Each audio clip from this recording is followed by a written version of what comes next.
Hmm.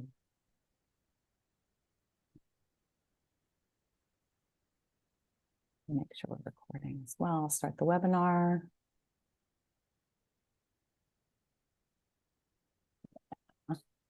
Let's get these people in here.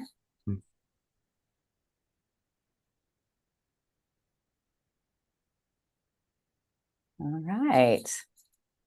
Morena Tato. Welcome back to another Q&A here at Digital Boost. You remember me, I'm Georgia Hatchis, I'm your host, and today we have Kevin Whitmore with us from CashBucket, and we're really excited because we're going to be talking about profitability and increasing your profitability and how to do that. And Kevin, we were talking earlier about how you've got these hacks because you've been in the trenches, so this isn't a textbook way of looking at increasing your cash flow. Now, I will read the title. We are maximizing cash flow with CashBucket today. Any questions any of you may have, please pop them into the Q&A. That's what I'm here for. I'm here to help answer your questions. Kevin's here to help answer your questions. Let's use his expertise and see how we go. So welcome, Kevin. Welcome to Digital Boost. Thank you very much. Great to be here. And hello to everybody. Yeah, really excited. This is a topic I'm quite passionate about. So yeah, looking forward to getting into it. I will share my screen and we can start going. Maybe the first thing would just be if there's anybody who would like to share, I guess, what industry they're in and potentially the size of company they're in. That will also help me to orient this discussion a little bit. Otherwise, I will plow on ahead. And yes, as Georgia said, any questions, send them through. Let's make it interactive. Just really keen to help as much as possible. So let me share screen. Yeah, and you can pop that into the Q&A function if you just want to pop in what your industry you're in, how big your company is, and then we'll see that. And we'll take a few minutes for you guys to do that, but that's okay. Kevin will start up as we go. Awesome. Thanks, Kev. Yeah. All right. So yes, today's topic is maximizing company cash flow. Mm-hmm. So a little bit about who I am. So my background is mostly in financial services, digital technologies, and product management. I co-founded a fintech business previously in Singapore, and I'm also involved as a business innovation advisor at Callaghan Innovation. I'm also co-founder for CashBucket. So it's where we help businesses with their profitability and cash flow.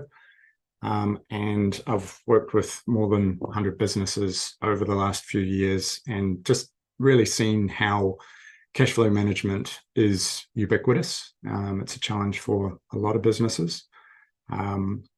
So yeah, we're not alone, and I'm not an accountant. So I come at this from a business perspective, very much from a founder and how we sort of managed to find some of these solutions, and hoping to share them today.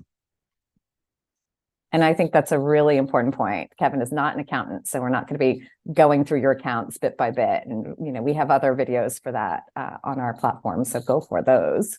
But Kevin, I'm really excited to see what you're going to share. Thanks so much. So this is a really scary slide, so please please don't attempt to zoom in on it. This is more for effect and kind of to create a point more than anything else. But these models were from my previous business. And yeah, I think anybody can see that this is obviously a lot of complexity and a lot of numbers and a lot of information to consume. But yeah, essentially up to $1 million in revenue, we found that spreadsheets were okay. We could manage most of what we were doing in our heads, and we knew what the burn rate was, and things were okay. But as we grew to 2 million to 3 million in revenue, our spreadsheets got bigger and bigger. They got more complicated. They had more formulas. We struggled to actually read them properly. There was usually only one person that understood how this model was built. And the rest of us largely hoped that it was accurate, because every time we stepped in, there would be a challenge or a problem. But we had 12 versions of our financial model. And we had lots of revenue streams. We had start-stop salaries. We had start-stop contracts, salaries going up, costs going up. Everything was moving and shifting. So one of my darkest days was eventually having to let some staff go. And that was due to the lack of clarity and the challenges around managing all these numbers. So I vowed to myself that I wouldn't let that happen again. And we set about creating Cashbucket. So that was sort of what came out of it, and it really helped us turn around the business in terms of offering more clarity and simplicity. So we'll go through that in a second. But yeah, this is our new tool, which is Cashbucket. And the idea is to make it a lot simpler, to take all of that complexity and turn it into something that is readable and usable by vast majority of people. So the things that it helped with essentially was to maximize our cash flow and our profitability. It helped us improve our accuracy in terms of what we were trying to do, and all those sort of broken formulas went away. And ultimately, it was about making better decisions so that we could sort of ask it, what happens if I hire a person? What does that do to my cash impact and my cash balance? What happens if we raise capital? What happens in certain scenarios? So better decisions was a key aspect to that as well. So today we're going to go through 14 ways to maximize your cash flow. And again, as I mentioned, these are from the trenches. So this isn't theoretical textbook kind of suggestions. These are things that I've done personally to help turn my business around, and hopefully others can leverage these as well. So the first one is to create a finance team, and team is underlined here. Some people might sort of say we have a finance function, or we have a finance person. What we found was, until we actually made it a team and involved multiple people across the business sharing information, that ultimately we were siloing information. So it can be a two-person team, that's fine. It could be the founder and a bookkeeper. It could be a management, somebody in management, an operations person, and an accountant. It isn't really constrained in terms of how you put this team together, but I think that team concept is really important. And it comes back to that communication aspect, because when things are out of sync, people get blamed. We hear from accountants getting blamed because they didn't factor in the latest information from the business side. We have the business side getting upset that the model didn't reflect the reality, and ultimately that comes down to communication. So have a team, figure out who that is, be really explicit about the process, and get rid of those silos. Second point is putting in a financial control process. So what I mean about this is some form of regular cadence, whether it be weekly, fortnightly, or monthly. Be very deliberate about sitting down and discussing how the finances are going. So the idea is that everybody will have a plan. You'll have expectations. You'll have some form of forecast, hopefully. So sitting down and comparing on a regular basis how the business is going and how those transactions are going compared to what you thought would happen is really important. Use this control process to communicate things that are happening within the business. So things like hires, things like maybe a customer is going to be slow to pay this period. Maybe the salaries need to change, or bonuses being discussed. Any sort of gotchas as well, or one-off payments that are coming through. Use that process to sit down as your team and communicate effectively on both sides how the business is going, how the finances are going. We would do that effectively, having that plan and having that, please, make sure that we don't deviate from the planned process was something that really turned our business around, and kept us afloat and in a healthy position. Retainers are awesome. So often you'll have some form of growth and or new business at some point. That can also create a bit of risk. So if you need to staff up, or if you need to, I guess, make some change to the business, and you've got a commitment from the customer, but you've still got some risk that you're carrying in terms of how you're going to make it all work. Retainers are really good because it takes away a lot of that risk, so that even if a customer potentially pulls out at some point, you're not left carrying the burden of bearing all of that cost and that change to your business. Often customers won't have too much of an issue with this because it sits as an asset on their books effectively. And it just means that you can go ahead confidently with whatever it is that you need to do in terms of staffing up, or in terms of making those changes, without having to worry about the potential downside if the customer has a change, especially in current market situations and insolvency kind of situations. You want to make sure that you're really well protected. So we leverage these as often as we could. Often if you've got small payment sizes like $200 numbers, retainers aren't really going to be that effective in that one. It's more when it gets up into the tens of thousands, probably, that you'd probably start looking at retainers. But definitely have that in the back of your mind as a vehicle that you can leverage. Don't etch your plans in stone and be done with them. I think this is really important. Obviously, things are going to change pretty much immediately once you create a plan.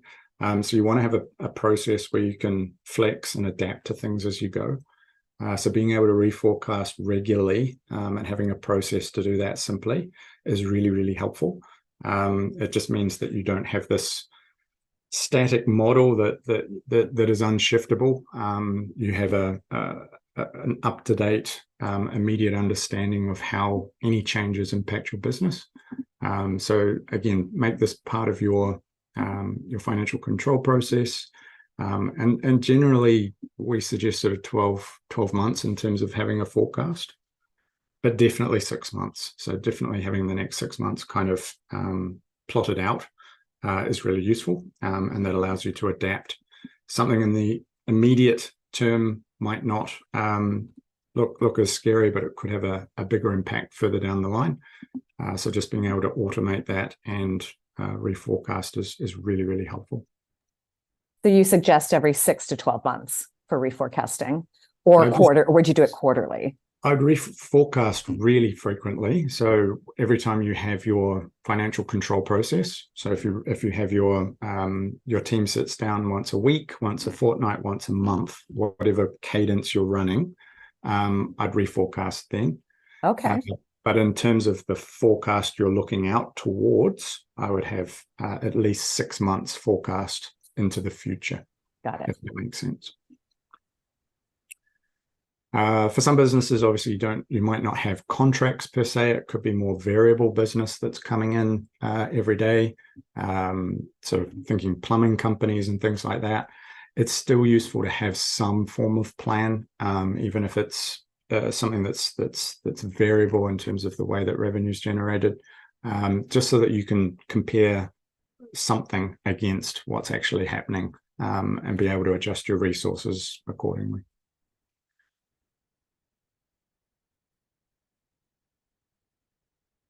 Cash buffer. So yeah, obviously we've had COVID, and that was very rough, especially for a lot of small businesses, but across the board. So having some form of cash buffer to guard against the unexpected is really, really helpful.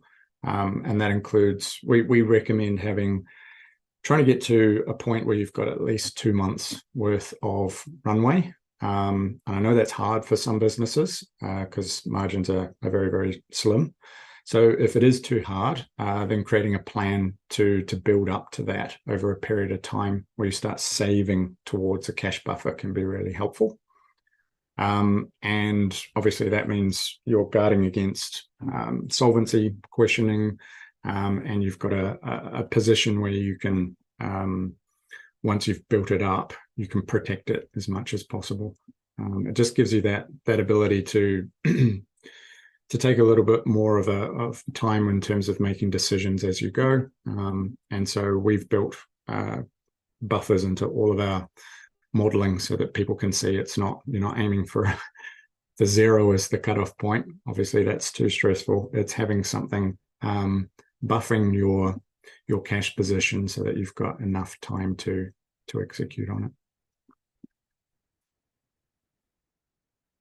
And hand in hand with that one is securing access to a short-term credit facility. So again, this might not be for every business, but it's a backup to give you time if something comes up that's unexpected. And there's a number of different short-term credit facilities in terms of revolving loan facilities, potentially credit cards, letters of credit from your bank.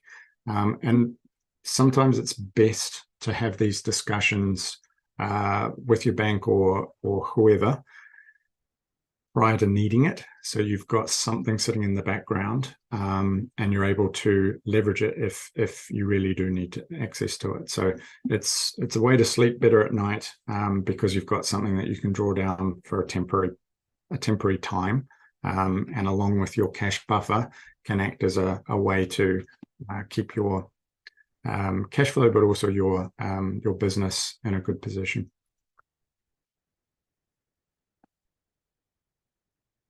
So following on from all those horrendous models I showed you before, keeping your model simple is it's good hygiene effectively. So being able to communicate across the business so that everybody is clear on where you're at, where the position of the business is at. Having a simple model rather than a complicated model it's actually surprisingly hard to achieve. It requires a lot of diligence around the numbers, and it took us 12 versions, as I mentioned, to kind of get it into that state. So just be conscious of whenever you create a model, sometimes people can get really excited. They add all the bells and whistles, more fields, more columns, more formulas, etc. And the idea is to get to something that hopefully will fit on a page, so that you can see across the business really, really clearly. Here is a free example, so I'll put this in the chat later on.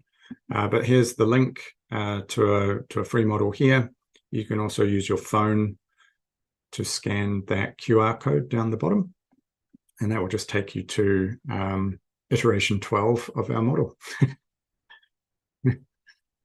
So yeah, have a look, check it out, and there'll be some instructions in there as well in terms of how to fill it out, or come and ask us as well. We're happy to help out. And that's available in Excel or in Google Sheets as a version.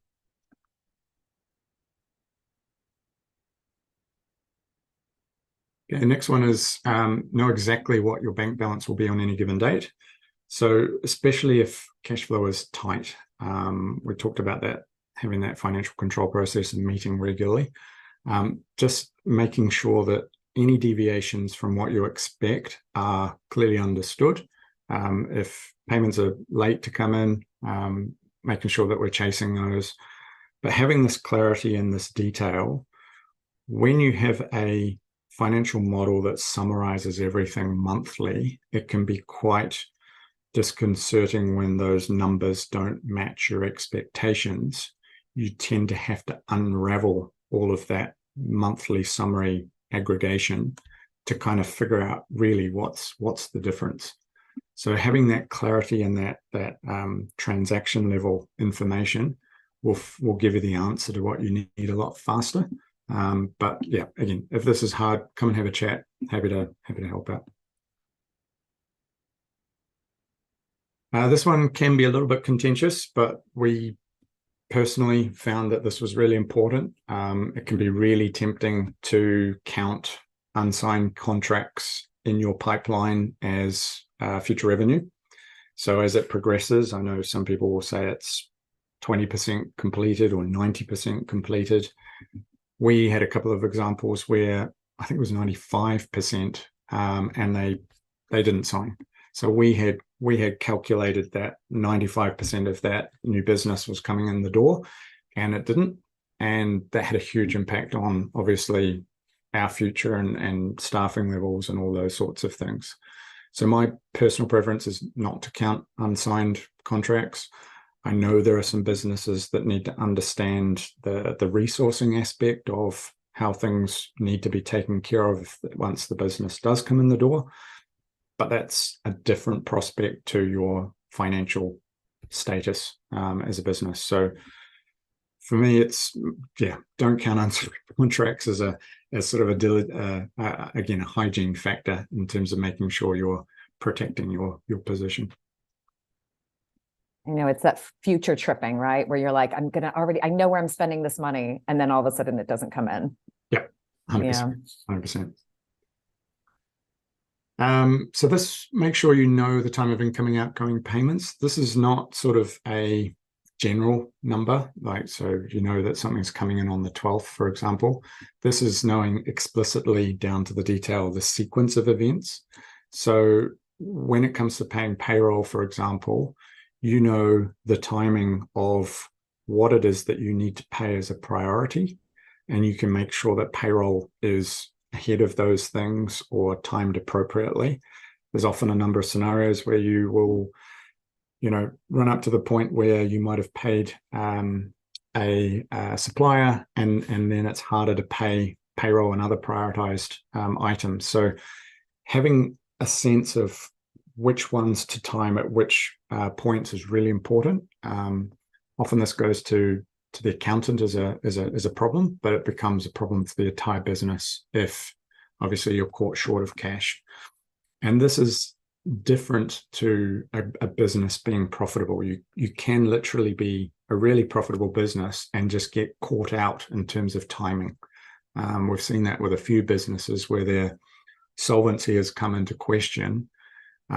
Great business, caught out through a technicality, and their solvency has been challenged. So just make sure you know exactly how things should play out, and the timing around this, because we want to see great businesses thrive and not get caught out through technicalities. This one's a really good one. So being able to understand essential versus non-essential expenses, especially during the different phases of a business. So here's an example. During growth phase, you might have lots of marketing expenses. You're in full flight, you're in growth mode. Those marketing expenses might not be obviously relevant to the business as a essential expense, so you can switch those off later.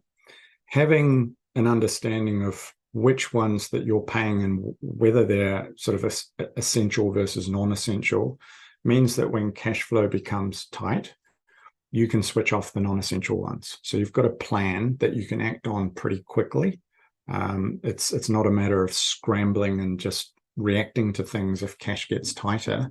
You've got a very clear process to say, right, I need that, I don't need this, and you can calmly go ahead and action it. So categorizing things this way we've found to be, for founders, a way to sleep better at night, because in the back of your mind that if you need to, you can lean up, you can put the business into lean mode, and you can shift it back into growth mode as required.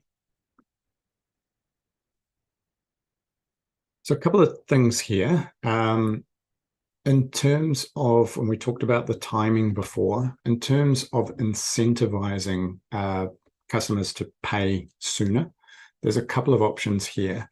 And I don't know if everybody's sort of familiar with the term revenue leakage, but that essentially means when money has been earned but not collected.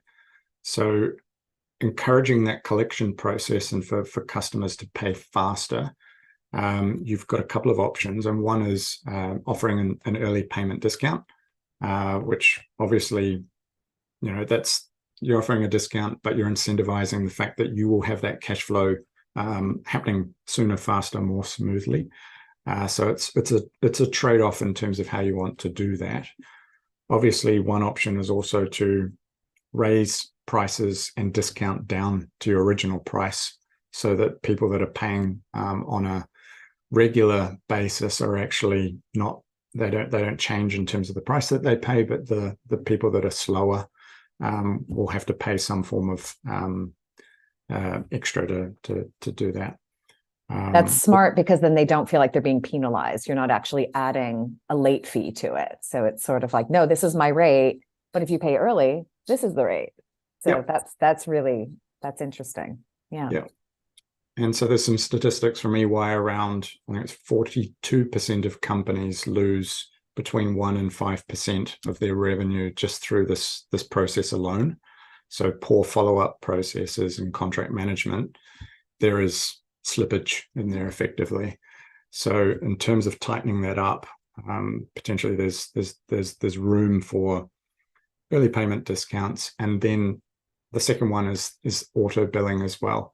So putting things on using a tool, the way that you kind of get billed from certain suppliers for your internet and things like that, where it will auto bill people. So there isn't a question of whether or not that they're going to be slow to pay a manual invoice. This system will bill them like a Netflix subscription or whatever, and you don't have to worry about that chasing process as much. Obviously, that comes at a cost. So again, same question, is your cash flow and that process more important than potentially a trade-off or a discount or a cost to have it auto billed? Is a question for an individual business to have a think through.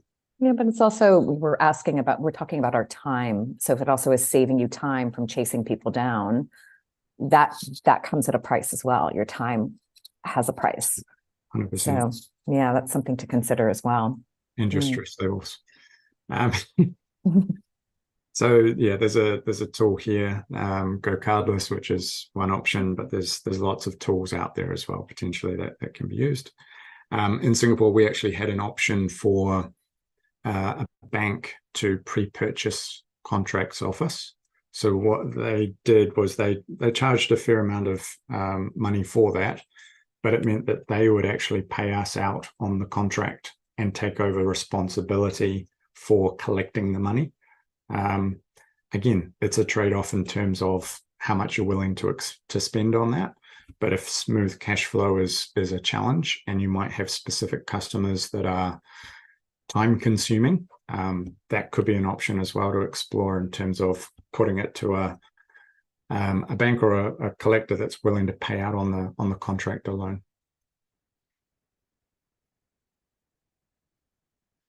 Tools. So obviously, depending on your business and your industry, there's different tools that can help. There's some for agritech, there's some for software companies, there's some for the retail industry. For us, obviously, we built Cashbucket, so that was helpful for us. But have a look in your industry, talk to peers. The tools that can help are, sometimes there's trade-offs with spreadsheets and how much flexibility you get with them. But explore whether there's something that peers in the industry would recommend, and go with something and test it out. And then the last one for today is diversify revenue sources. So we ran into a problem with this as well, but obviously if you've got too much of your revenue coming from one customer, not only does that put you in sort of a weaker position in terms of chasing things when they know that you're dependent on that revenue, but it's good health, I guess, for your overall business. So making sure that all your revenue is diversified as much as possible. Sometimes people have master service agreements with individual companies, and just being really clear that could be a bottleneck to you being able to hedge your risk as much as possible. So yeah, so I guess that's one thing. Obviously, people have different exposure in different industries to what revenue sources mean and what options they have. But yeah, where you have the choice, just make sure we had the example of a business that would continue to give us nice contracts. And the ultimate decision should have been to push back on that and go with other businesses rather than consolidate around one company. Cool. So we'll just do a recap. But yeah, these were the 14 items that we ran through earlier. So create a finance team, really important. Create a financial control process around that team so that you're communicating frequently. There isn't sort of a textbook or a business school that sort of tells you these things, so you sort of have to work it out yourself. But this was something that really helped us. Maintain a cash buffer. Forecast really regularly so that you're updating your pathway and clear on where you're headed. Use retainers if they're relevant and if you can access them with your customers. Get access to a short-term credit facility. Keep your model simple. Try not to get too carried away with complexity and showing best case scenarios, etc. That's all good. But just make sure that you can understand your financial model as succinctly as possible. Know your projected daily bank balances out into the future so that you can alter course and ask questions as if that deviates. Try not to count unsigned contracts. So obviously that can be a trap. Be very clear on your payment timing so that you can prioritize things like payroll. Identify non-essential expenses so that when you're in growth mode, that's understood, but that when you jump out of growth mode or when cash becomes tight, you can switch those things off easily. Investigate payment discounts for early payment and customers that are willing to pay sooner, as well as auto billing tools and solutions around being able to take the pain away from manual invoice processing. Find tools that can help, and then diversify your revenue sources. And this is great to see it all in recap form, having it all right here on the page. So any of you that are watching right now and you want to just do a little screenshot of this so you have it on your desktop. Also, if you can go back and watch the recording, obviously, and see it. And those of you who will be watching the recording can take a pause on this and also either write it down or do a screenshot so you've got it handy. I think this is great, Kevin, to just see it like that. I mean, as far as finding tools as well, because Cash Bucket is a tool. Yeah, absolutely. So that was something that worked for us. We had to generate that level of granularity that we needed. Again, not to try and overprescribe something, but have something that was really clear and easy to follow. I could hand it to a bookkeeper and just say, live on this. If anything deviates, let's have a catch up. And that was really helpful. So there's a discount code for participants for today. So go and have a look at it. There's the website down here as well in terms of accessing the site, the product. And yeah, if you put in Digital Boost at the checkout, you'll get 50% off for 6 months. And again, we're just really keen to help businesses because this is a stressful space. Founders and businesses have millions of things going on. And getting caught out by low cash is, it's not fun. So as much as we can help, we're very keen to. Yeah, and tell me a little bit more about Cash Bucket as far as a tool. Which kind of businesses would this be? Would you see it being most beneficial for? Yeah, it's definitely the ones with lumpier cash flow, big ticket items. So ones that are collecting sort of larger amounts on their contracts. So professional services companies, construction businesses, anybody that's sort of investing in, bigger contracts, bigger size projects, those sorts of things where you've got risk, you've got timing risk, you've got staff person risk, and you're bearing all of that yourself, and you need to manage it. Complex businesses, we had 3 different, I guess, streams to our company. So we had a managed service, we had consulting, we had software, and so mashing all that together just created a lot of complexity. So if that sort of resonates with you, yeah, potentially CashBucket is a could be really helpful. Yeah, and I checked out the QR code, so I've got it on my phone, and I'm gonna go look at that. I mean, my revenue stream isn't isn't that, but it is really interesting. I love learning about all these new tools that different businesses could use.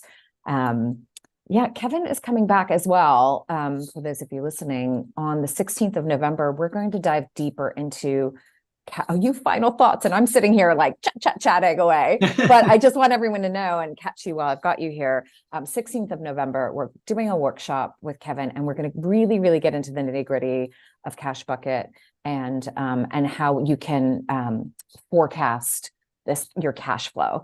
And so sign up for that. Get on our platform and sign up for it, because we are actually going to, Kev, we're going to walk through CashBucket with people, right? So they can see how it will benefit them. Or am I wrong in thinking that? No, 100%. The best thing is we're going to go through some scenarios, some practical scenarios of how that can help. And the idea is to, build a model, go through a fictitious business and say, right, if this one's sort of trending in this direction, what are we going to do about it? What if they want to raise capital? What if they can't raise capital? What if they want to hire 6 people? All these kind of challenges that business people kind of face on a daily basis, and just step through it and solve some of those challenges. So definitely come along. We've got somebody on our advisory board who exited a business that was over $400 million.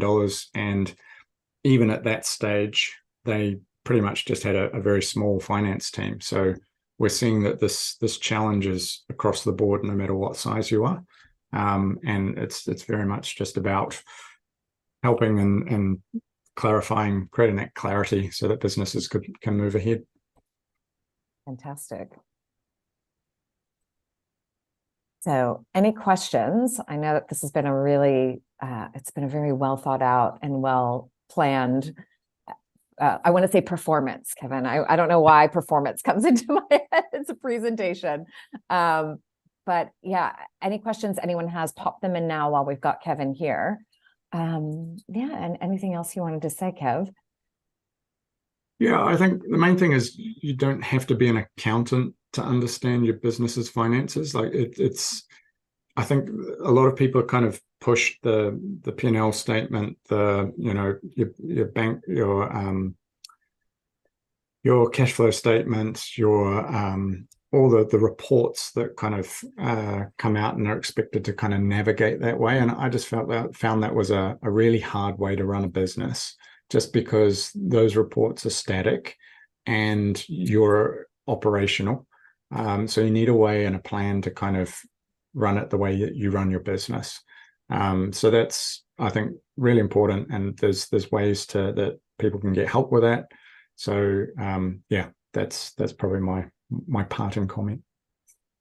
We've got a question here. Can you give examples of retainers? Yeah, sure.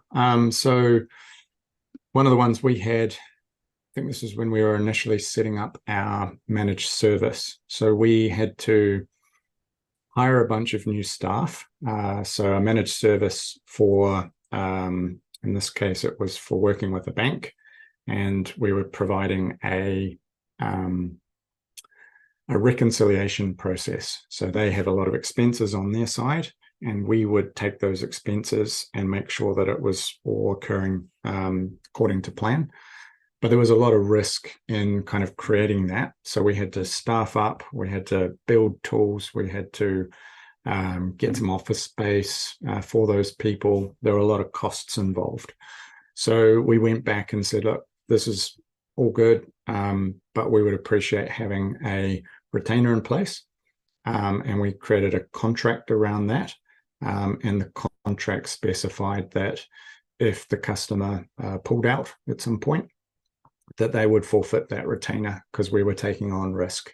So it's kind of a simple process in terms of when you're contracting to make sure that the payment upfront is very clear and the terms of that payment are really clear. It's different to the ongoing service that you might be providing. It's almost like that initial creation process, or that initial risk that you're carrying. You can use a retainer to de-risk it by bringing in the cash early. They put it on their books as an asset, ideally to be repaid, so that you will pay back that retainer over time, depending on your the clauses in your contract. But if there's some form of solvency issues on their side, if there's some form of cancellation on their side, usually the retainer is kind of built so that you don't bear the risk of that, because we see that way too often with bigger companies asking smaller companies to make changes and to staff up and pulling out. So yeah, happy to have a chat about it in more detail if that person wants to. Yeah, that would be great. How do people reach you, Kevin? I mean, I know you had put it on there, but just again, just so we can make sure. Yep. So we've got kev@cashbucket.com. And if you have any questions about this Q&A that maybe we didn't answer, or you forget kev@getcashbucket.com, you can come to support@digitalboost.co.nz. We are always here to answer your questions. You know that. And we're here to do one-on-ones with you if you need it. Yeah, Kevin, this was really great. This was a lovely introduction to this aspect of looking at your finances, right? So not from an accountant's point of view, but just from a cash flow point of view. Thank you for taking the time to come here and share this with us. We really appreciate it here at Digital Boost. And thank you everyone who comes to these Q&As and you sit here and you listen to me chat with all these beautiful experts that we get to talk to. It's really, really such a special thing that Digital Boost does. I feel really passionate about it, obviously, that we get this free resource here in Aotearoa. So again, all our gratitude, Kevin. This was fantastic. And we will see you again the 16th of November. I'm looking forward to that one. That's going to be a nice little deep dive. Awesome. Thank you for having me. Yeah. It's been lots of fun. Yeah, fantastic. So for the rest of you, enjoy the rest of your day. Ka kite anō.